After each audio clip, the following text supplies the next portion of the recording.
प्रणाम सभी भैया बहनों को।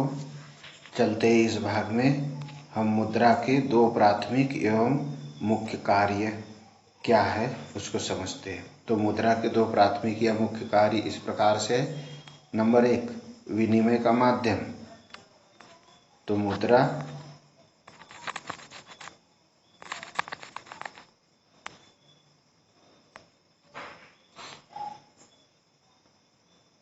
का पहला कार्य है विनिमय का माध्यम।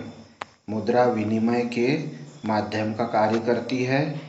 वस्तुओं का क्रय विक्रय, खरीदना बेचना तथा ऋणों का भुगतान, जो हम कर्ज लेते हैं उसका भुगतान मुद्रा में किया जाता है। व्यक्ति अपनी वस्तु बेचकर मुद्रा प्राप्त करता है और प्राप्त मुद्रा से अपनी आवश्यक वस्तु सरलता से प्राप्त कर सकता है। अब दोहरे सहयोग की कठिनाई उत्पन्न नहीं होती है। जो वस्तु विनिमय में होती थी दोहरे सहयोग की, वो मुद्रा के माध्यम से कठिनाई हल हो गई विनिमय के रूप में। अब दूसरा, मूल्य मापक का कार्य। तो मुद्रा के द्वारा प्रत्येक वस्तु और सेवा का मूल्य मापा जाता है। मुद्रा के द्वारा प्रत्येक वस्तु का मूल्य माप लिया जाता है। मुद्रा वस्तु और सेवाओं के मूल्य मापने का आधार है। मुद्रा क्या करती है? वस्तुएं और सेवाओं के मूल्य को मापती है कि वस्तु में कितना गुण है उसका कितना मूल्य होगा, और सेवा कितनी कीमती है उसका क्या गुण होगा। जैसे मोबाइल में जो नेट मिल रहा है हमें, इसका जो चार्ज हम प्राप्त कर रहे हैं, जो सेवा प्राप्त कर रहे हैं, उसके बदले में हमें पैसा देना पड़ता है। तो 1 GB 2 GB 3 GB जितने GB का डाटा हम लेते हैं उतना पैसा हमें देना पड़ता है। जितनी सेवा उतना पैसा। और वस्तु का भी ऐसा है, जितना महंगा मोबाइल लेंगे उतना ज़्यादा पैसा देना पड़ेगा। क्यों? क्योंकि उसके अंदर उस प्रकार की इंस्ट्रूमेंट ही लगे हुए होते हैं। सस्ते मोबाइल में सस्ते इंस्ट्रूमेंट लगे होते हैं। कोई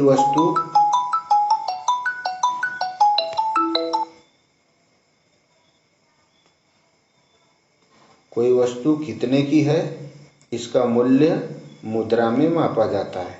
जिस प्रकार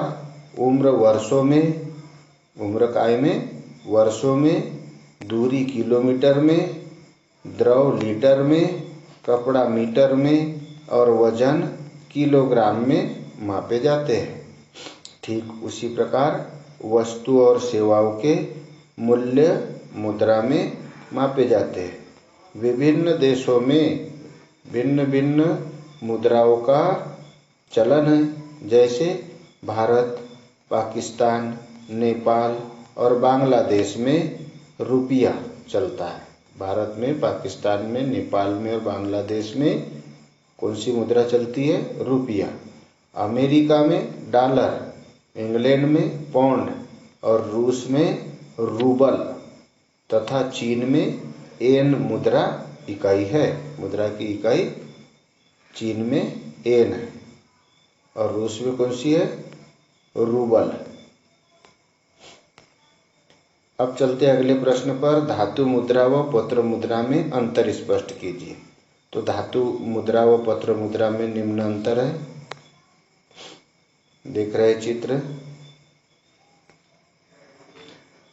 कैरियर का अच्छा चांसर जिसमें जीवन सक्सेस हो जाता है, आदमी सक्सेस हो जाता है, क्या है? बैंकिंग, या तो फिर ऐसा जॉब जिसमें अधिक से अधिक मुद्रा प्राप्त हो। तो मुद्रा और पत्र मुद्रा में अंतर देखते हैं। यह धातु की बनी होती है और यह कागज की बनी होती है। यह देश की सरकार द्वारा टकसाल पर ढाली जाती है और यह देश के केंद्रीय बैंक द्वारा मुद्रणालय में ढाली जाती है। फिर इसमें अधिक भार होता है। इसको एक स्थान से दूसरे स्थान पर भेजने में अधिक व्यय होता है और यह हल्की होती है। इसमें एक स्थान से दूसरे स्थान को कम व्यय पर सरलता से भेजा जा सकता है। इस मुद्रा का अपना भी कुछ धात्विक मूल्य होता है और इसका अपना स्वयं का कोई मूल्य नहीं होता।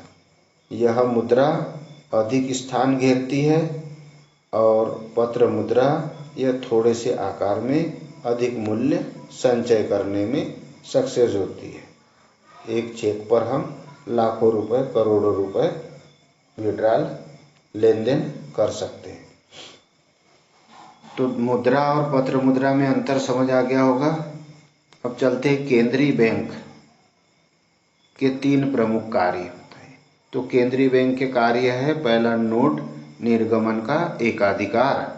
केंद्रीय बैंक को कौन सा अधिकार प्राप्त है? नोट निर्गमन करने का एकाधिकार। केवल एक ही बैंक नोट निर्गमित कर सकती है।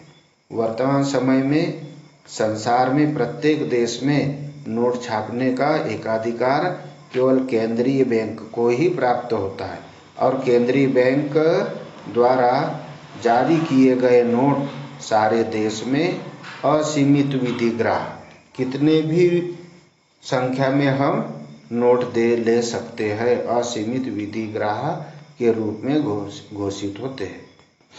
अब दूसरा कार्य है केंद्रीय बैंक का सरकार का बैंकर, एजेंट एवं सलाहकार।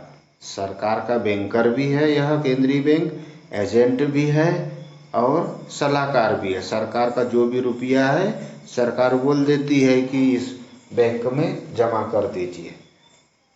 तो सरकार का बैंकर भी है, एजेंट भी है और सलाहकार भी है। व्यापारियों एवं सामान्य व्यक्तियों की भांति सरकार को भी सेवाओं की आवश्यकता पड़ती है। जैसे व्यापारी को और सामान्य व्यक्तियों को सरकार सेवाओं की आवश्यकता पड़ती है, ऐसे सरकार को भी सेवाओं की आवश्यकता पड़ती है। केंद्रीय बैंक सरकार के बैंक के रूप में वही सभी कार्य करता है जो एक व्यापारिक बैंक अपने ग्राहक के लिए करता है। तीसरा कार्य आता है केंद्रीय बैंक का, व्यापारिक बैंकों का अंतिम ऋणदाता। तो जितने भी बैंक हैं उनको कौन ऋण प्रदान करता है? केंद्रीय बैंक। तो व्यापारिक बैंकों का यह अंतिम ऋणदाता है। संकट काल में केंद्रीय बैंक का सबसे महत्वपूर्ण कार्य व्यापारिक बैंकों की साख संबंधी क्रियाओं का नियंत्रण करना है।